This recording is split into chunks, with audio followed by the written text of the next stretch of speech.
Oh, my mic was. No, my mic wasn't working the whole time. You serious?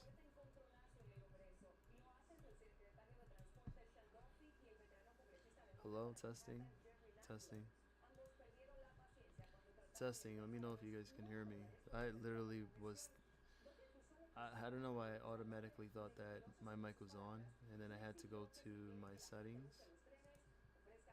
I had to go to my settings, and then I realized that this was off. Yeah, so I had to select the speaker in order to turn on my mic. Isn't that something? Sheesh. Well, there you go. Now you guys can hear me. What up, Eric? What up, my G? I'm here like struggling already. I actually went out. I went out for a bit to do some deliveries. I did some DoorDash and I only did like 7 trips. And guess how much I made? Take a take a wild guess. You would not believe it.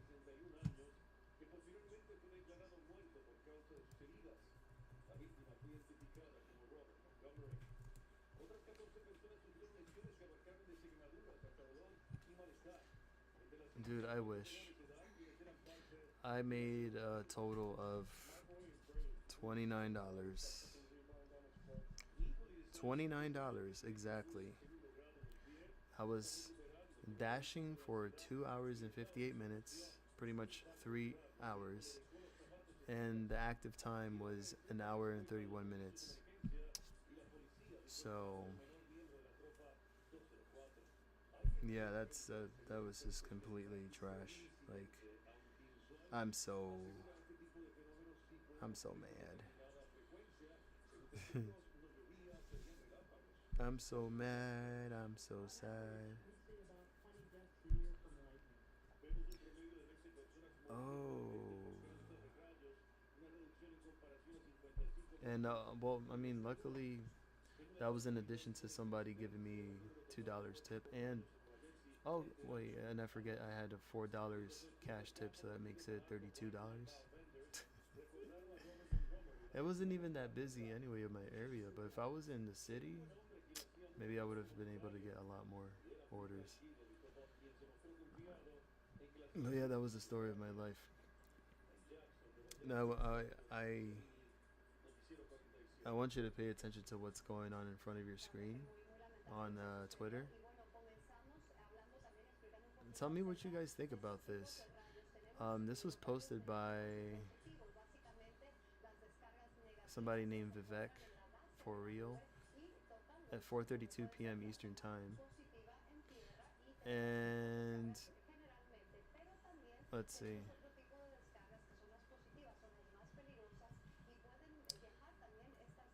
Actually, 9 hours ago. And it says here,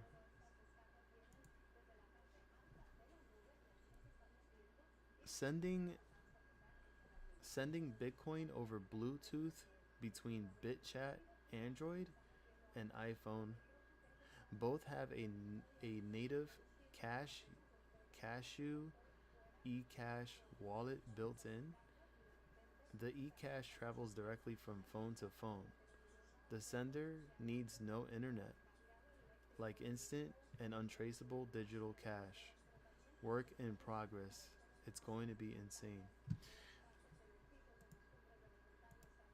Take a look at it zoomed in.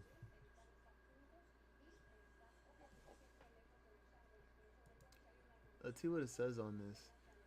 Building a at Cashew BTC wallet and want to integrate Sato Cash. We are airdropping 5 NFC Sato Cash featuring at BTC Slavnik. Beautiful design. Eric Pixel disconnected. Let's see. This person says BitChat is so cool. Embrace the vibes. BitChat works with Cashew. Want to try? Yeah, and yeah, I can pay you over Bluetooth. Payments without internet. 20 years ago, the US government tried to make the contents of this book illegal. Today, it inspired the development of almost every encrypted app we use, from Signal to email and VPNs. Now, BitChat and Cashew. Um, yeah. What up, Chris? The whale's in the house. The whale's in the house. There's no sound to this, but I just need you to. I need you to, like. I just think about it for a bit, and I'm just wondering, how is it possible for you to send your Bitcoin without internet by just using Bluetooth? Am I missing something?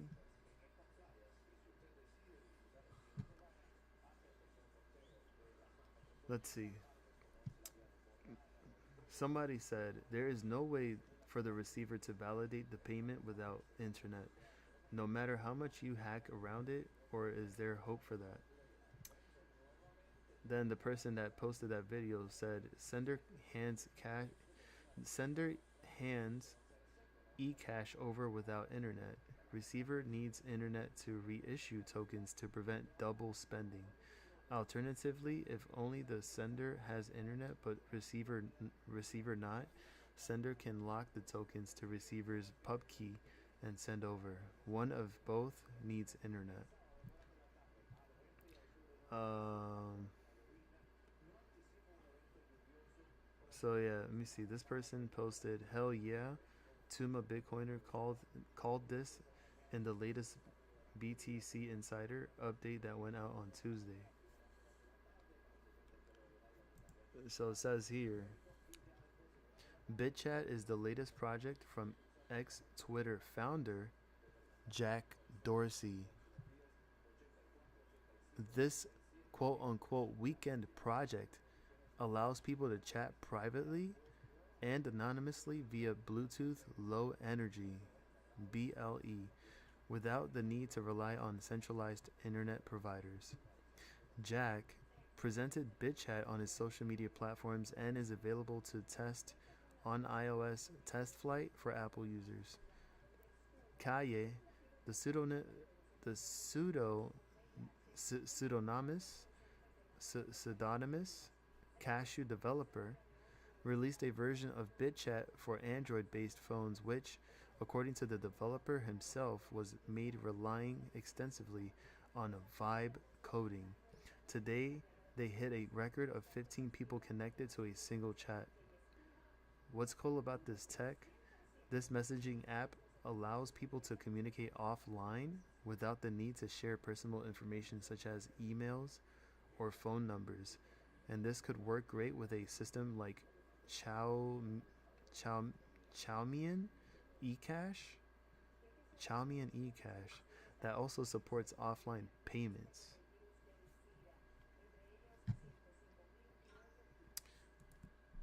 Let's see, maybe Skynet could understand this language too. Whale language.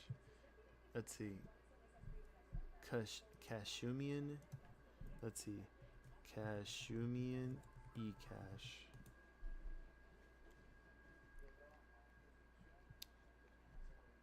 Wow. Holy sh. Okay.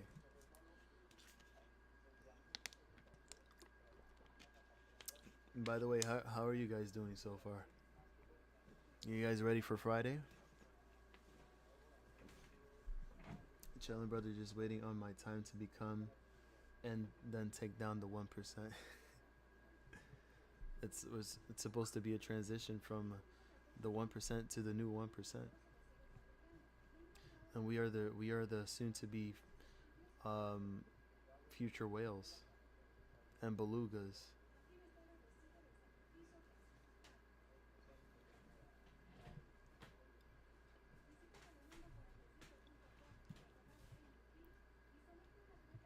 So I pretty much just sent to Skynet Kashumian eCash. and this is what I got. Xiaomian. Okay, it could be Xiaomian, however you want to say it. It's like this.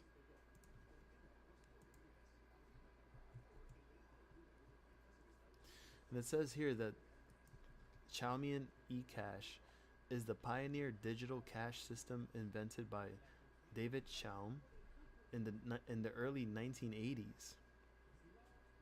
It uses blind signatures, which is a form of public key cryptography, to enable anonymous, untraceable digital payments. Listen to that. Much like handing over physical cash, but online. That is sick. And here's a clear breakdown. So how it works. Y'all ready? Damn, 362? Oh yeah, it's over. We're gonna be dawning into the new digital system. Well, the new financial system shortly. XRP is gonna be taking over, man. Oi oi oi. Ay ay ay ay ay ay ay ay. Not financial advice. And just remember that the stream is based on education, research, and entertainment purposes. And none of this is financial advice.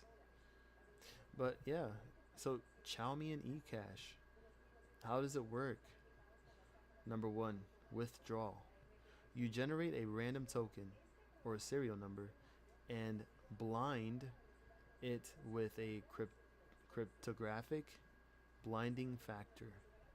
The mint, for example a bank, blindly signs the token, deducts value, and sends it back. And then you remove the blinding.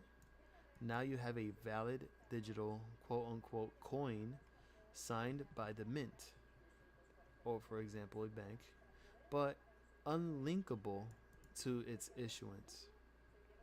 Number two, spending and redemption. So you send the signed token to a vendor. They forward it to the mint. The mint validates the signature and ensures the token isn't already spent. With that, it's redeemed. So the history, right? In 1982, David Chaum publishes on blind signatures. In the 1990s, DigiCash commercializes eCash used at a handful of banks, including Mark Twain Bank in the US from 1995 to 1998.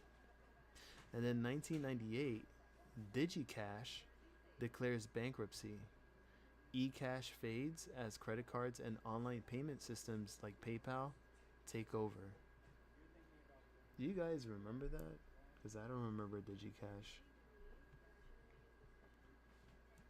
But let's dive deep into this and research. So DigiCash was an early electronic cash system developed by David Chaum in the late 1980s and early 1990s, and it aimed to provide anonymous digital payments through cryptographic protocols. Despite its innovative approach, DigiCash ultimately failed and filed for bankruptcy in 1998. They filed for Chapter 11.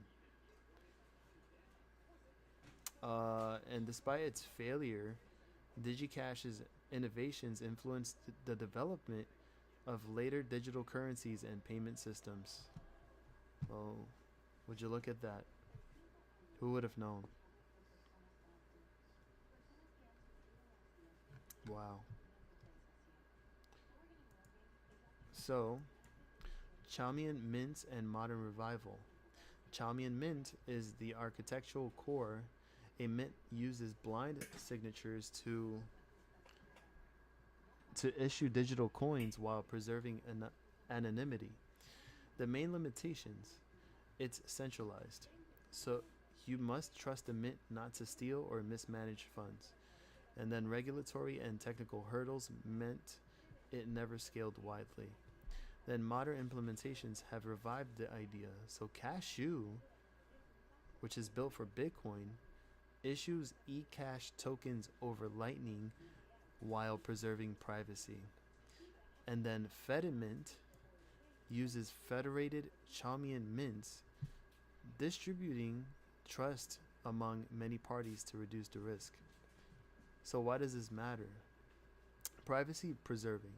No personal data or transaction history is linked to the user. Then you have instant settlement like cash, not credit, and foundational influence. So eCash inspired Bitcoin and the cypherpunk movement, though Bitcoin chose decentralization over Chaumian privacy. So in summary, Chaumian eCash was the first anonymous digital currency, using blind signatures to mimic cash privacy. DigiCash popularized it in the mid 1990s, but it failed commercially. And then today, Bitcoin-based revivals like Cashew and federated mints continue its privacy-forward legacy. So there's a history lesson right there. Now, in terms of what the ex-founder of Twitter is trying to do, BitChat. I don't know. What do you guys think about that?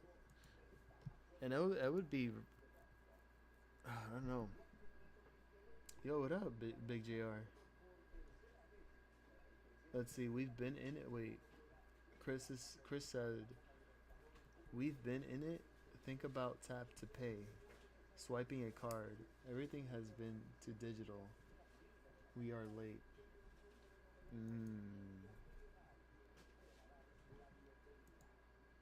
Wait, was I able to? Oh, I can't even send any more images. Oh, come on. Okay, I might have to. Okay, wait a minute.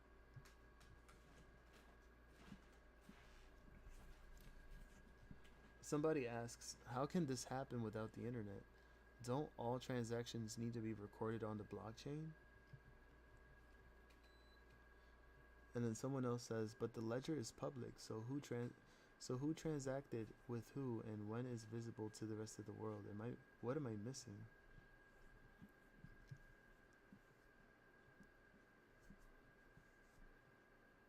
So there's a lot of speculation. There's a lot of skepticism, you know.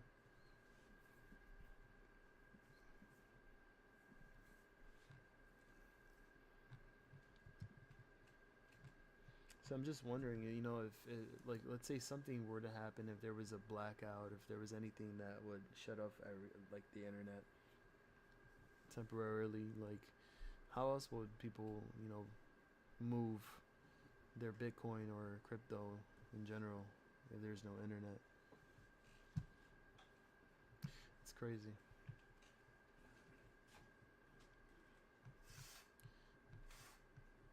So according to this,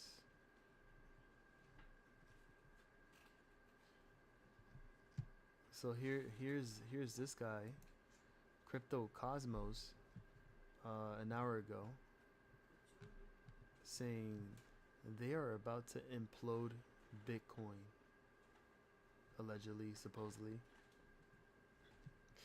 And it says here, this was this is an article from June 25th. And it says the big loser from the Genius Act is $156 billion crypto giant Tether. So Bill is laying out rules for stablecoins. Oh no, Bill laying out rules for stablecoins would force issuers like Tether to be audited and end risky practices. So according to this guy, he thinks they're about to implode Bitcoin. Why else would they want to implode Bitcoin? You guys have any ideas? I wonder. I wonder.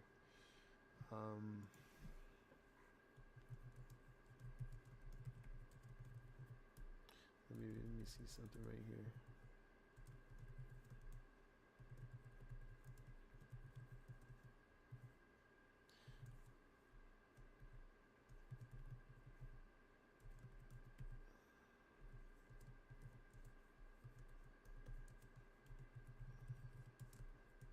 Hold on. I'm trying to actually.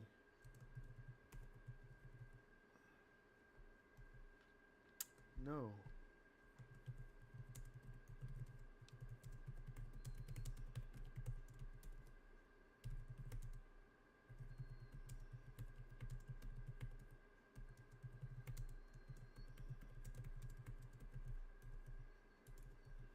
What's crack-a-lacking, fishy? I'm only gonna be here for a little bit, and I wanted to go over some other things too that I went over actually with Eric, and it's in regards to psychedelics, man. Psychedelics, man. And we've talked about it long ago. I actually I believe that I believe that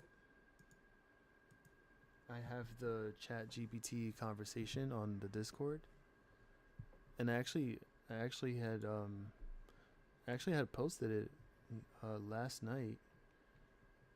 I think it's on charting. Let me see. Yeah, here we go. So I had posted at 1:13 in the morning, and it was based on this stock called Mind Medicine, MNMD. I sent a screenshot of the daily chart, and I sent the monthly chart. And at the time of the screenshot, Mind Medicine had closed at $8.58. And there's an article here that says that the FDA appears ready to reconsider its restrictions on therapeutic use of MDMA, ibogaine, and other drugs, but some worry about the lack of rigorous testing. Now I'm going to show you something in just a few. Let me go ahead and just post this for a minute. Well, how the heck did I raise the volume like that? That's weird. Oh, this got stuck. Oh, that's weird, bro. What? Hold on. Okay. Okay, that's weird. Yes, exactly, Eric. We're talking about shrooms, and specific psilocybin. Oh, psilocybin.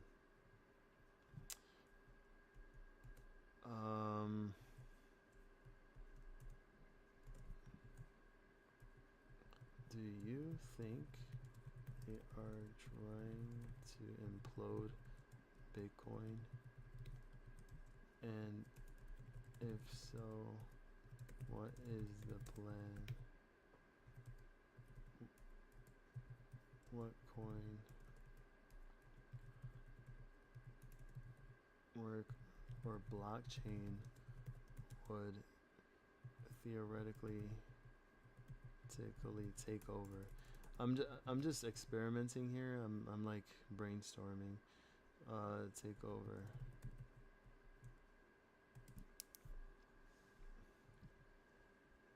Wait, what?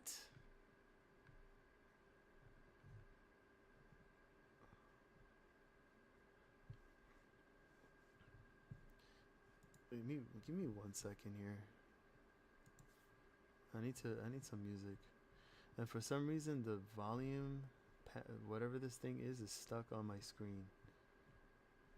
How does that make any sense?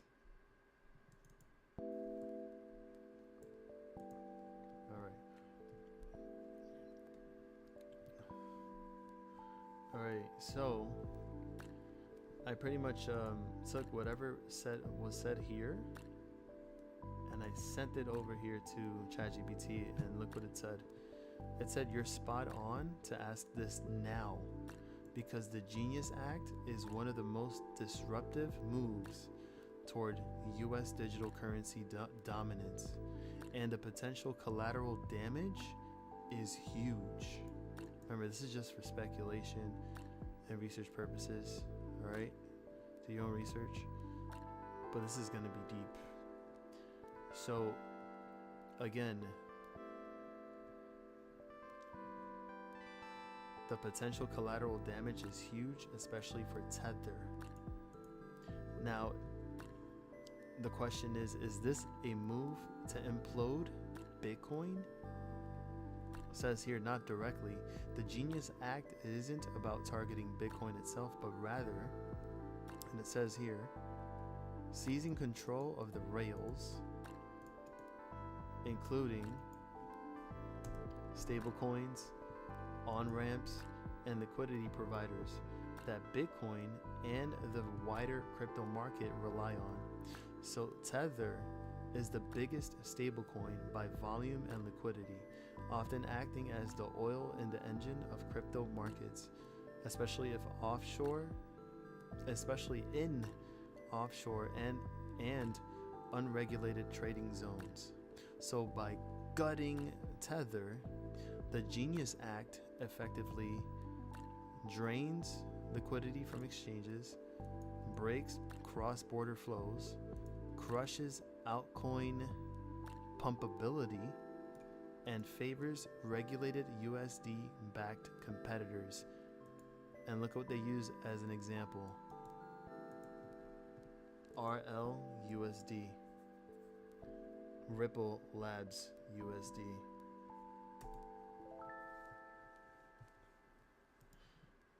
So why target Tether specifically? Tether is a $156+ billion entity operating with opaque reserves, minimal audits, heavy exposure to commercial paper, loans, and other risky assets, and strong offshore presence, which means no US jurisdiction. So this makes it the perfect quote-unquote boogeyman for regulators. So this is what is quoted here. So Tether equals systemic risk plus money laundering vector plus unregulated dollar.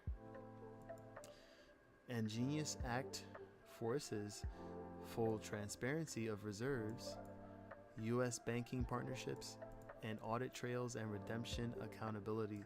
So Tether's model cannot survive U.S. style regulation without becoming a fundamentally different product. So this could dismantle it over time. Just speculation here. Remember that ChatGPT can make mistakes. So could Bitcoin be caught in the crossfire? So the answer to Skynet is yes. In the short term, if Tether collapses or shrinks significantly, Bitcoin price may dump temporarily, reduced trading volume, and stablecoin arbitrage dries up. Alternative coins would get crushed. And remember, many are moist. I was going to say moistly. It says here that many of these altcoins are mostly USDT paired. Okay? So liquidity across this decentralized exchanges and centralized exchanges would dry up globally. That sounds bad. That sounds really bad, right? But Bitcoin itself isn't reliant on Tether. It can be traded via other rails. For example, USD, Lightning, RLUSD, DAI, and etc. And Bitcoin's decentralization makes it untouchable at the protocol level. So this is more a reset of the crypto ecosystem, not a kill switch for Bitcoin. No way. Really? It's going? Oh, I gotta see this. I gotta see this. Good Lord. Let me see. Let me switch chart layouts.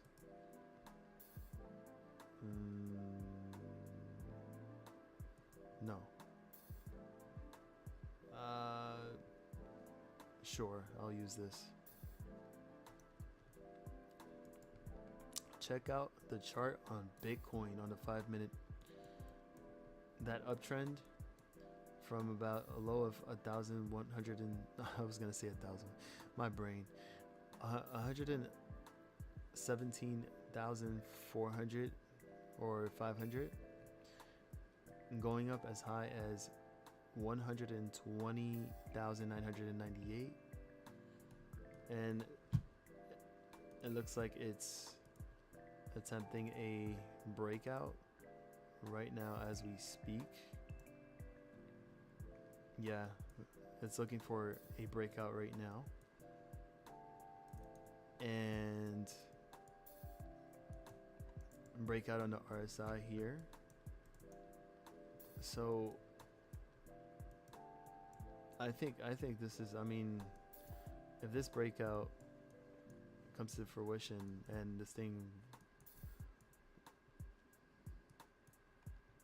I mean, you can get the rest, in my opinion. I think, I mean, look at the rest of crypto right now as we speak. It's jumping high. We have let's see, we got a lot of coins in the green. Look at that. Everything in the crypto space is green. Trump coin is actually up 5%. We have GME coin up 2.15%. We have, I'll show you right now, TIA. We have TIA here climbing up as well. You still have TIA, Eric? This one just broke out of its pennant. It's over $2. Next resistance around 205. FET, they're all doing the same algorithms. It's all pushing along with Bitcoin. Look at Crow. Crow is over 12 cents, and it looks even more strong. Shiba Inu is up 5.5%. Doge is up from 20 cents, and it's breaking out right now as we speak, trying to reach 24 cents. All right, Doge. Did I mention Shiba? Yeah, I think I did. Okay, yeah. Oof. Look at Shiba go.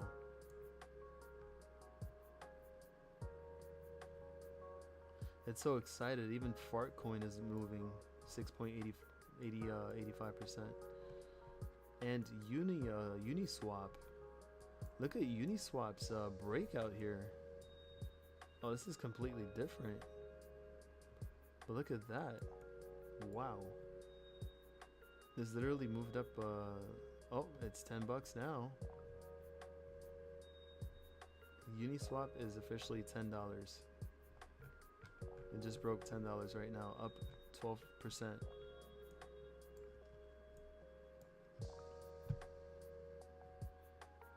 Let's check out the ultimate list here. So we have H bar. H bar with a big push here since early this evening, from 24 cents all the way to just barely touching 30 cents, just barely. But I think it's gonna actually do it if it achieves this next leg up. H bar is getting tight on the EMAs with a nice bullish crossover. So hopefully that's the case. If not, could see a pullback. You never know. This is probably just at the moment right now where we're seeing crypto pushing. 362 XRP, XDC up 4%. Look at this big rip, this rally here from 0.0.076 to as high as 0.0420. IOTA up, Quant, XLM was about to it actually did reach 52 cents just about a few hours ago. No, actually that was an hour ago, right? No, that was 2 hours ago. Yes, it was. There is a bearish crossover on the EMA, so I don't know if this is just a pullback in general overall. Is Chris still here? Chris, your XEN up 3.43% at 0.01880 it did almost hit. Actually, no, it did hit 2 cents prior. It was on Monday. Yeah, XEN hit 2 cents on Monday.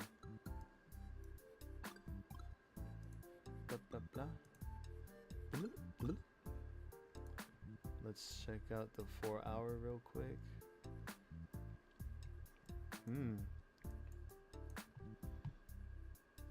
I think the next 4 hour candle is about to print in 9 minutes and counting.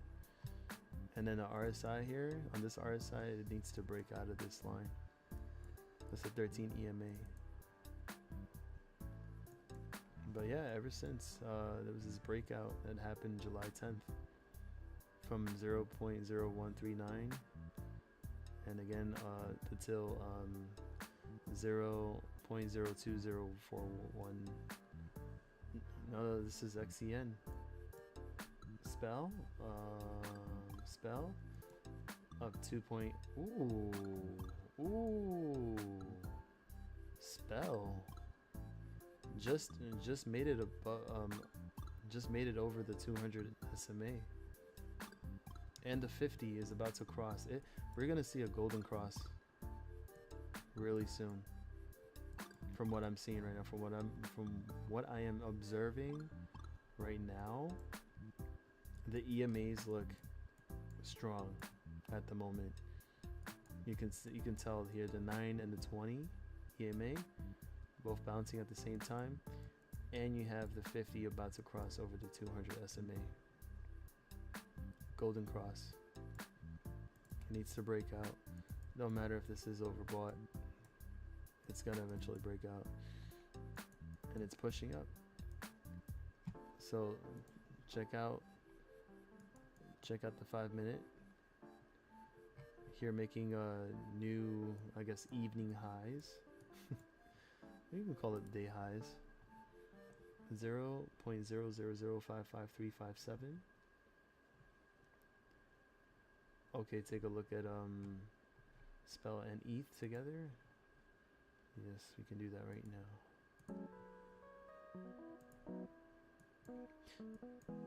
Wow, damn. Mind Medicine has been moving. Okay. What? Oh, that's the daily chart on Ethereum. Wow. Even Ethereum has made a golden cross here. Ethereum has been making more prominent moves than Bitcoin, in my opinion. Let me look at Bitcoin real quick. Let's just take a look at Bitcoin. Oh, okay. Wow. Alright, let me zoom back out. Go to the 5 minute. Refresh. Refresh this. Yes. That is indeed what Spell is doing. It's following Ethereum's algo.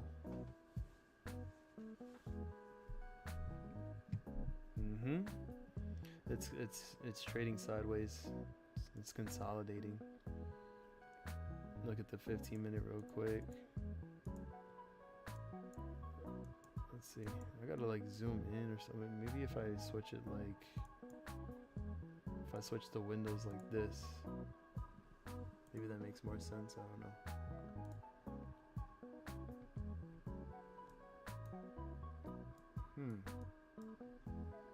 Okay, maybe the other way. Yeah, the other way is better. And move this out the way. Okay, there you go.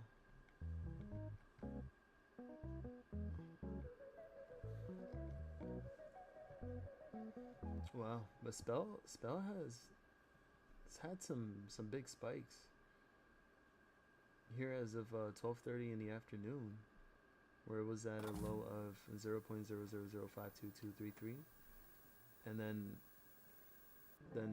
20 minutes afterwards reached 0.00055184. So this thing made in 25 in an hour 5.5%. You want me to look at it cocking you? Oh shit. Alright, let's check out the hourly real quick, and then we can take a look at cocking you. At the cocking you. At the cocking you. Wanna say yes. All the EMAs is pretty much tracking the same way as Ethereum is doing. And then it's a real coin. But cocking you is a real coin. Look at this though. Like I said, this 4-hour chart on Spell. Oh my god, it's like it's asking for a breakout. So if it reaches this at this point,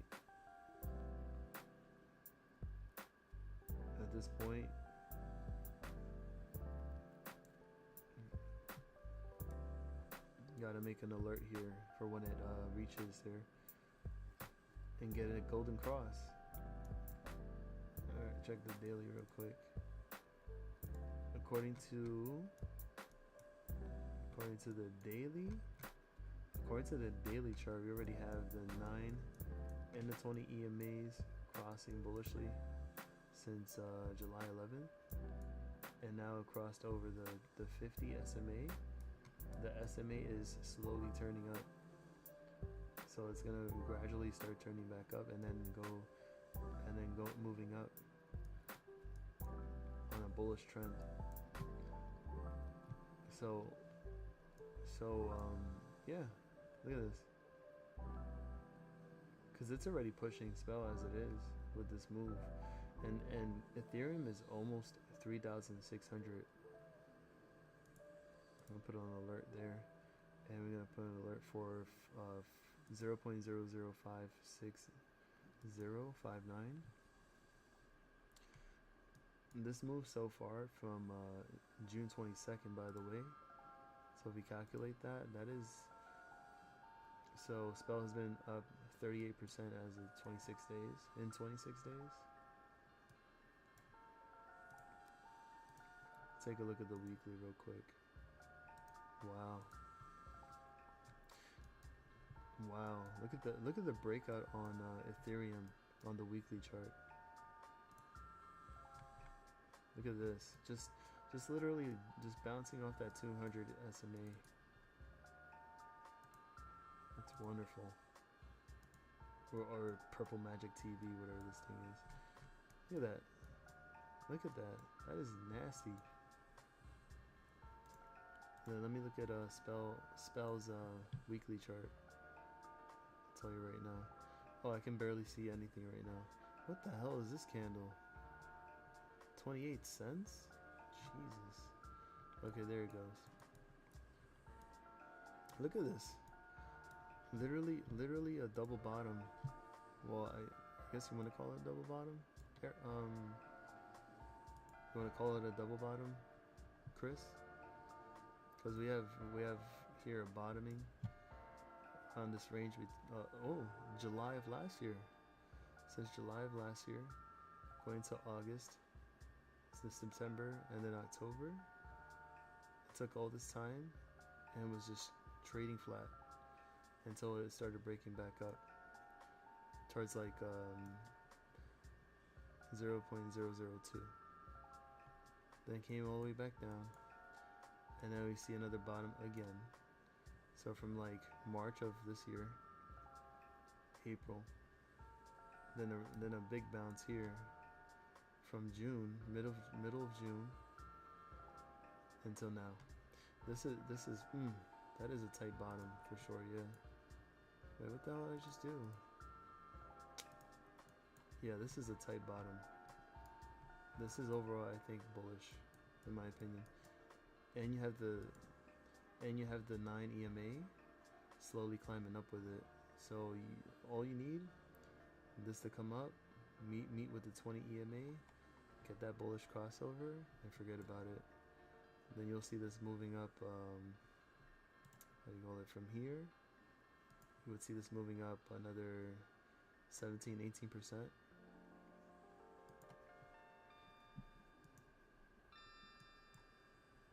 And just make your boolah. Oh yeah, a triple. Oh look, another one right here. Get out of my way. Another one right here. But this looking like an inverse head and shoulders, kinda, right?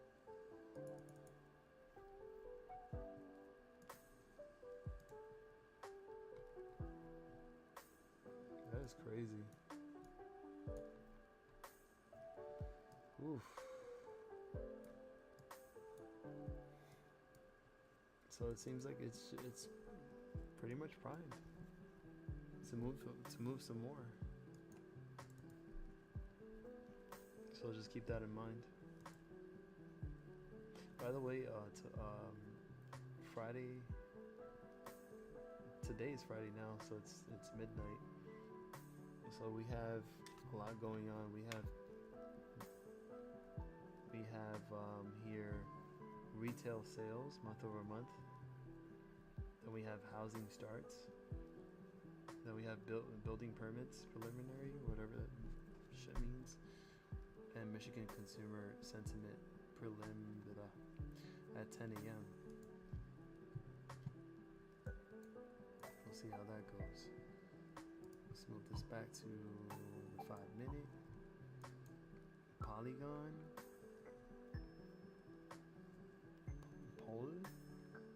Puli. No wait, Polygon. Polygon is hold on. How do I not have Polygon in here? Are you serious? No, you must be joking me. Wait, Polymath? Oh no, oh, that's Matic.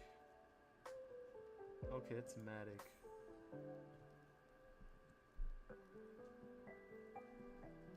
Polygon is Matic. Just to let you know.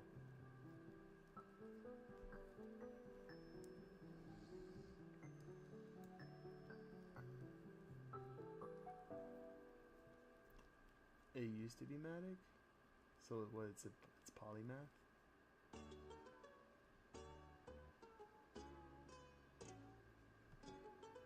Now it's Polygon. Wait, but why? What? Hold on, I'm confused. Hold on, POL. Oh, ah. So then So then this is, so Matic is done. Like, do I just take out Matic or what? And even if that's the case, I mean, it's pulling off the same. It's the same thing, honestly. Huh. I don't get it. Wait, I don't get it. So this is the new one. So we have to look at Pol, right? Or Poly.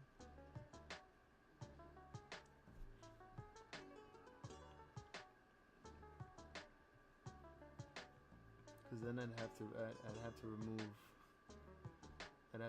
Matic then. There you go. Ay, gracias por decirme eso, porque yo no sabía eso. Dios mío. Ay, yo no sabía eso, Dios mío.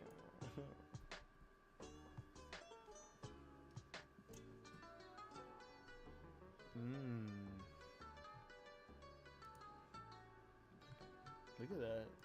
Jeez. This might as well just hit 25 cents tomorrow. I think they're all doing the same thing. I think we're entering that cycle. And look at the double bottom on Poly. Look at that.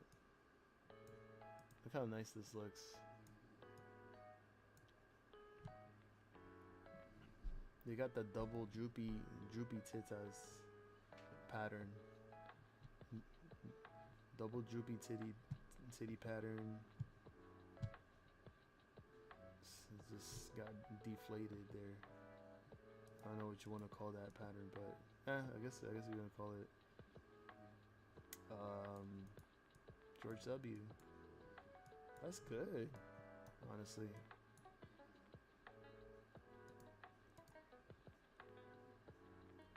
Even my bank statement is magic money. Hello, they say I have it. Holy shit. This is good though. This is good. Let me go back to Bitcoin right now. Let's see what it's doing. Oh shoot. Actually, look what happened. It rejected. It's rejecting right now. It's fall. It just gave a bearish crossover between on the 920 EMA.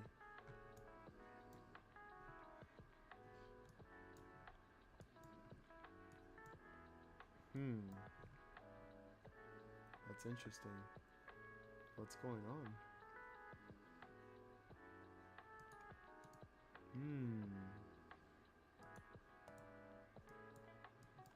Okay, I put a few alerts to the downside just in case, but yeah, it needs to stay above 120,000, remain bullish, and fulfill that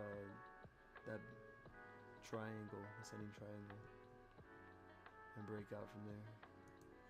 If not, then you already know what's gonna happen. My God. Damn, look at Flare coin. Look at Flare. Look at the way Flare just ripped over that 200 SMA. This thing, I mean, this thing reached as high as 0.02236. And look, 4-hour candle here, it looks like it wants to break out too. Flare network, baby. Flare. Oh, by the way, damn. I completely forgot about this.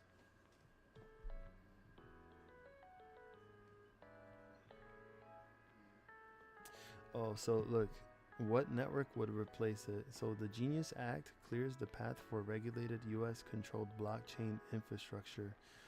Number 1, RLUSD plus Stripes blockchain.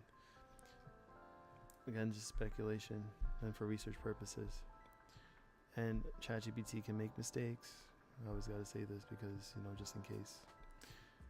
Now, Stripe is building on Base. Coinbase is L2 using RLUSD, which also stands for Regulated Liability USD. RLUSD is compliant, programmable, and fully backed. Stripe's network gives it instant commercial relevance, which means millions of merchants. Likely candidate for USD on-chain standard. Number 2, FedNow plus tokenized banking via JP Morgan and Citibank. JP Morgan Coin and Citi Token and USDF Consortium are aligned with tokenized deposit networks. These would plug into FedNow instant settlement and acts as a digital dollar ecosystem with full know your customer and traceability. And number 3, public chains with regulatory hooks. So Ethereum, which is already hosting Circle's USDC and likely RLUSD. Solana, which is USDC heavy, fast, and cheap. And Eric, Avalanche / subnets, which is enterprise and institutional adoption. So, if you look at Cash App, Robinhood, Coinbase, and PayPal, they're all dropping support for Tether and moving to regulated dollar stablecoins. It's a trend. Is this for real?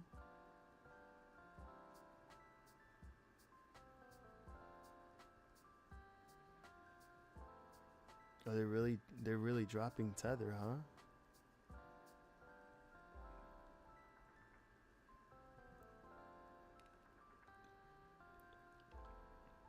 And no real person wants those shit coins. We want something that is of value for the long term. All those shit coins, it's just a quick innie and outie.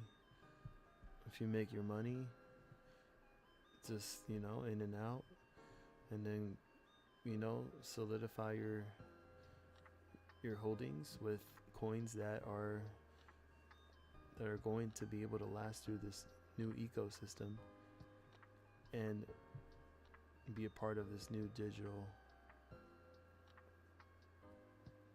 system too. But yeah, this is more centralized, and not only so they can control crypto, but they can actually trace accurately everything, in my opinion, of course.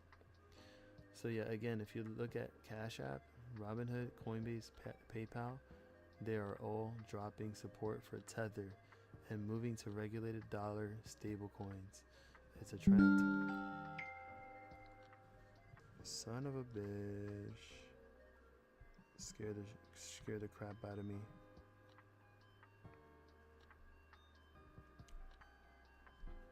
Just scared the crap out of me.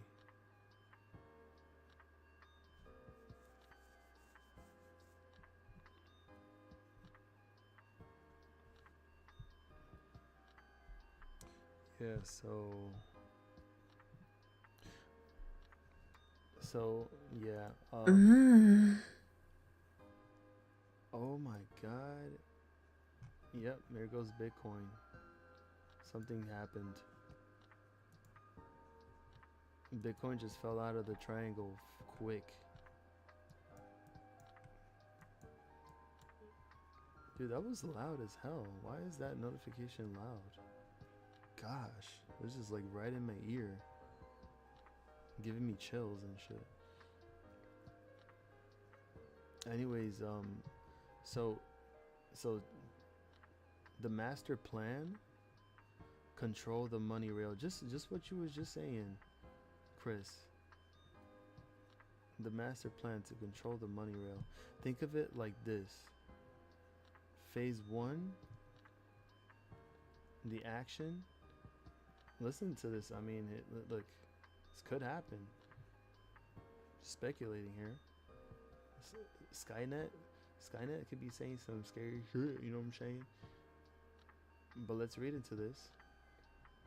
So phase 1, the action, kill the unregulated stables. And it includes here in the parentheses, Tether, DAI, via RWA exposure, Frax, etc. Phase 2, promote regulated ones like RLUSD, USDC, and JPM coin. Then phase 3, integrate FedNow, CBDC principles, and enforce know your customer on all on-ramps. And then phase 4, institutionalize crypto via TradFi rails that lets Bitcoin survive as a quote-unquote digital gold relic. So who benefits from this? First off, USDC, also known as Circle, which would be a clear winner because it's a fully US regulated and it's bank backed. So it's backed by banks, major banks. And then Stripe is leading the RLUSD commercial rollout. So Stripe. Coinbase/Base, they're pushing RLUSD plus L2 integration. And then here, BlackRock, massive push into tokenized treasuries, BUIDL fund. Have you guys heard of that before? That is BlackRock's first tokenized fund. And that brings US treasuries on chain through tokenization. And it says here that BUIDL pays daily interest backed 1-to-1 by real world assets. And it's only accredited investors can access BUIDL through Securitize. BUIDL runs on Ethereum, Solana, Polygon, and other networks. So the bottom line about this conversation with ChatGPT is that they aren't trying to kill Bitcoin, they're trying to kill crypto's independence from the traditional financial system. And Tether is the last major offshore stronghold. Once it's gone, the US government can shape the crypto economy around surveilled, auditable, and programmable dollars. As you mentioned again, Chris, if they can trace it, they can manipulate it. In his opinion, of course.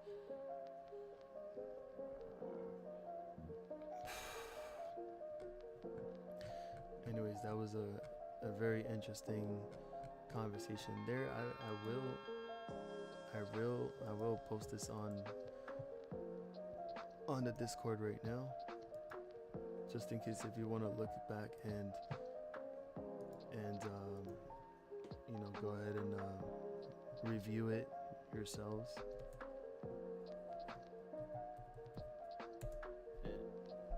For educational purposes, research purposes. Now here is about. I'm gonna do this, and then I'm gonna call it a night. We definitely need to talk about this right now. Where is the shrooms? I had the list of shrooms here. Where is it? Okay, there it is. Now, I had looked up and created this conversation with ChatGPT in the beginning of this month. And I asked the question, and it said, are shrooms upcoming in pharmaceutical company stocks? And it said, yes, psychedelic-based pharmaceuticals, including psilocybin, which is the active compound in magic mushrooms, are gaining traction in the biotech and pharmaceutical sectors. Several companies are conducting clinical trials exploring psilocybin for treating depression, PTSD, anxiety, and other mental health disorders. And some key stocks in this space include, not financial advice, do your research. You have Compass Pathways, CMPS, and I'm gonna put the daily chart here so y'all can know the overall how this stock has been performing. Right away I can see a gap right now from here to here. So the gap is around the $4 range and above. So this is Compass Pathway PLC, American Depository Shares. And then you have MindMed, which I had mentioned on the Discord, and showing the daily chart, which looks crazy. It did actually make a golden cross took place as of last Tuesday, or 10 days ago, and went up from the bottom here of 640, and the price action for yesterday, Thursday, July 17, was from 843 to 888 on the high, and that's where it closed. And it's been going up since the low of 470. And so then you have ATAI Life Sciences, which is also climbing up, and this was $1.03 stock, the 52-week low. It's had some swings, but it definitely looks strong right now from what we see here since May 15, from about 140 all the way to as high as almost $3. And it looks like it's wanting to break out again here at the daily.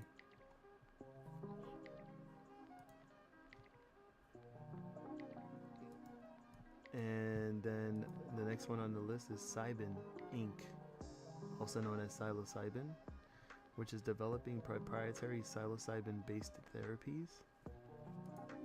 And this stock just saw a breakout. Actually, as a matter of fact, the daily candle here for Thursday, from the low of 747 to as high as 849. So 16 hours ago, says here, Cybin says UK regulator approves start of second phase 3 trial for experimental adjunctive treatment for major depressive disorder. And so the UK Medical and Healthcare Products Regulatory Agency is to begin its second phase 3 study evaluating CYB003, which is intended as an adjunctive treatment for major depressive disorder. And the phase 3 study, called Embrace, will enroll 330 patients suffering from moderate to severe major depressive disorder who are on a stable dose of antidepressant medication but are responding inadequately, and it will be undertaken across the US, Europe, and Australia, the company said. And the primary endpoint of the study will be a change in depressive symptoms from baseline at 6 weeks after the first dose. So yeah, you can see here.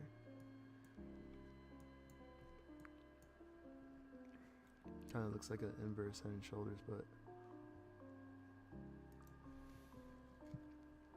yeah. So that's Cybin. And then Numi.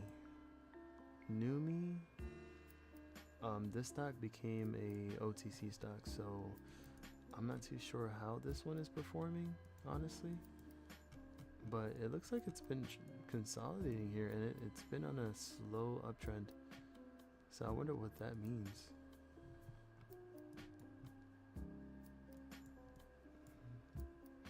Anyways, so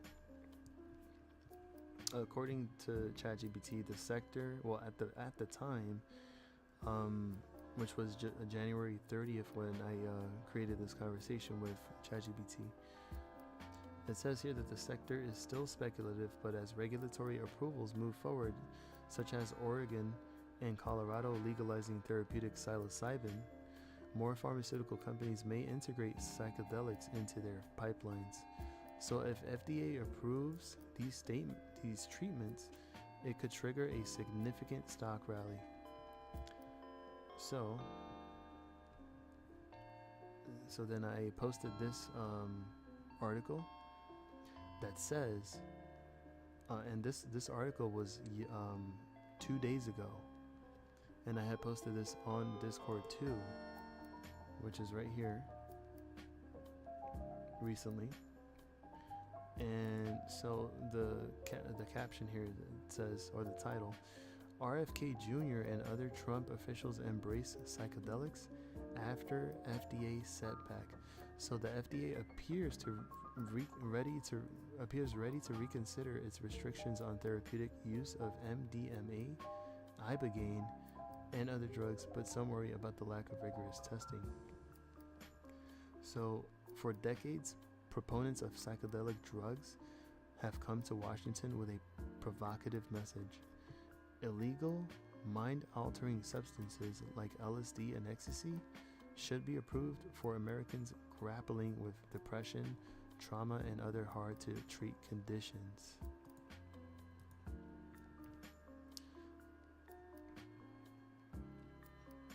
So, a presidential administration finally seems to agree.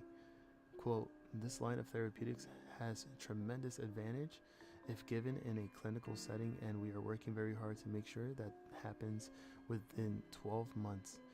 Health Secretary Robert F. Kennedy recently told members of Congress. And so he suggested timeline for green lighting psychedelic therapy surprised even the most bullish supporters of the drugs, and it comes as psychedelics are making inroads in deep red states like Texas, where former Trump cabinet secretary and ex-governor Rick Perry has thrown his full support behind the effort. So the administration's embrace of psychedelics has sparked both excitement as well as concern from those in the field who worry the drugs might be discredited if they appear to be rushed onto the market or are too closely linked with Kennedy, who is known for controversial views on vaccines, antidepressants, and fluoride. Says here, quote, unquote, I'm quite optimistic, says Rick Doblin, whose organization has pursued the medical use of MDMA or ecstasy since the 1980s. Quote, but I'm also worried that the message the public might get is, quote, well, RFK likes psychedelics and now is approved. But anyways, the key takeaways from this article, and I'm gonna, let me see, spell on the monthly.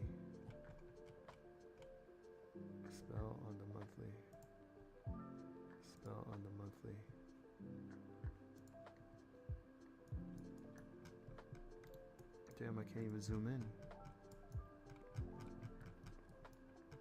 This is how much I need to zoom in on this chart, on the monthly chart for not psychedelic, for spell.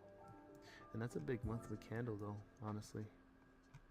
So obviously you need this monthly candle to continue to break above this wick, which I think it seems like it did. So that's bullish in my opinion. And oh, Coinbase chart. Oh, you see, I need to switch. I need to start switching over. Here it is. Bam, okay. Oh wait, wasn't that it right there?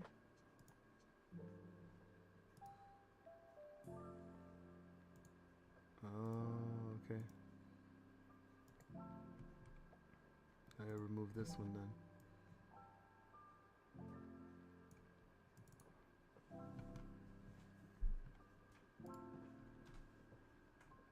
Alright, thank you. Thank you, Chris. Okay. Yeah. Oh yeah. The purple line is the one that represents the RSI line. The green is the 13 EMA, by the way. So of course it needs to completely break over the 13 EMA line here. So it might take another month. But of course the month of July, it needs to break over at least 0.0006 and above that. Or if altcoins start to explode, then yeah, I think it's very possible that we see that happen. That'd be nice.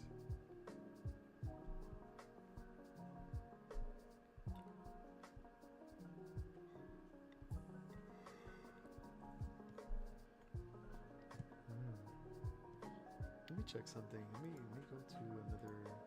Let me go to another layout here.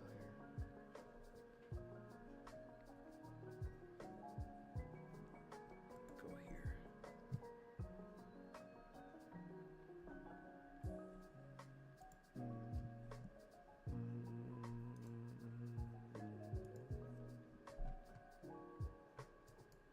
Here you could see it. You can see it a lot better here. There you go. It's much better.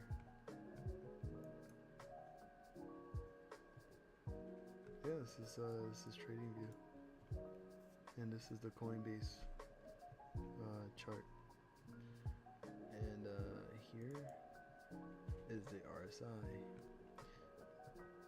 Well, this one is the parabolic RSI. So this is oversold. It's still oversold, and it needs to break out. Looks good overall. This is positive. Wow, it's beautiful, and you could tell right here. You could tell it's very close to breaking that last candle's wick, which was at a high of 0.000563, and it's literally at the brink of breaking that. So it needs to climb over that. So once it clears and it breaks over that last high on the wick from the last monthly candle, then spell could definitely complete that breakout that I showed you on the other RSI, and this one will start to move up too. So yeah, that overall, and the 9 EMA start to curl up. Facts. That's pretty good. So let me see.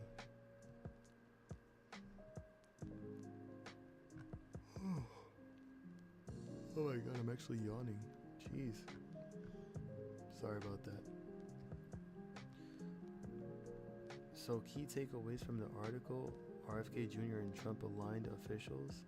For example, Rick Perry are actively pushing for the legislation and fast-tracked approval of psychedelic medicines like MDMA, psilocybin, ibogaine, and LSD. Number 2, the FDA under new leadership, Marty Makary, is making psychedelic drug approval a top priority, with potential to slash review times from 6 months to 1 month. loosen clinical trial standards, which means fewer placebo and controlled studies, and then accelerate access under quote-unquote health interests of Americans. And number 3, there's now open political alignment between libertarian think tanks, military veterans, RFK Jr.'s health department, and Trump-era officials. And this shift massively de-risks the sector from a regulatory perspective. So, investment implication, the bullish outlook, I'm gonna share that on the Discord. I'm gonna share everything else in the Discord because it's actually kind of getting a little late. You know what I'm saying? You know what I'm saying? I gotta, you know.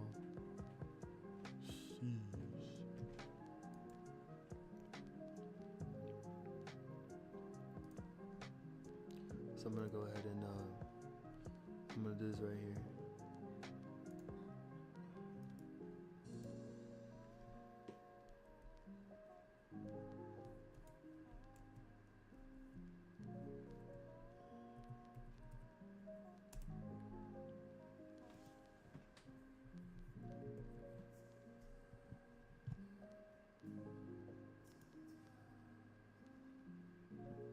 There you go.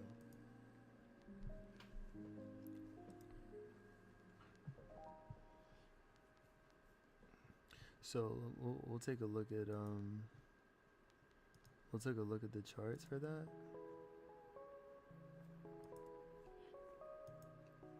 But yeah, take a close look at when you get the chance. MNMD, Mind Medicine, and this has been moving up too, slowly. But the trend, like it's been trending and it's been like, yeah. So figure that. The daily looks strong as hell too, in my opinion. And then you have CYBN.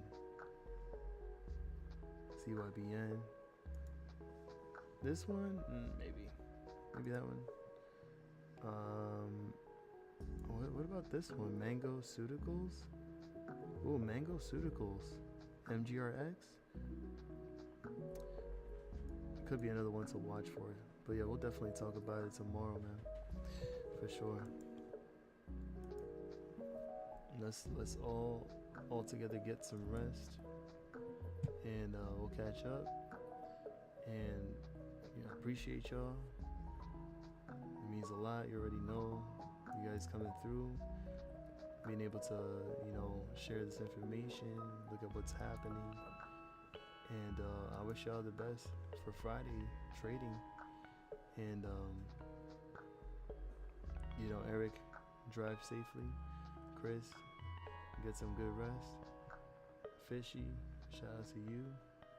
TP, Zelly, Johnny, Big JR, Moisley, Matt, Jesse, and everybody else, Kai Supreme, Kenneth.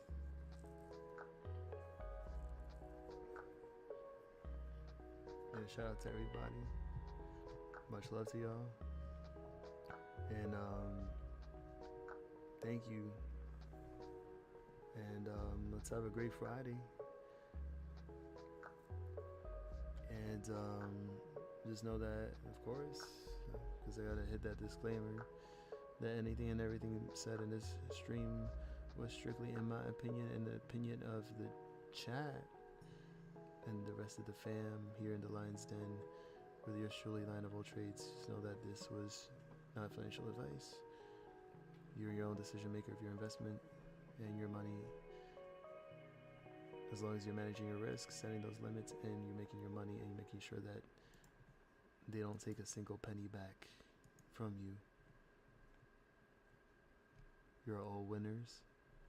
You gotta think like a winner. You gotta be like a winner. Anyways, I'll catch y'all tomorrow, or today actually, because it's Friday. And TGIF. Again, good luck. Stay safe, and I'll catch you in the next stream. Peace out, y'all. Love y'all.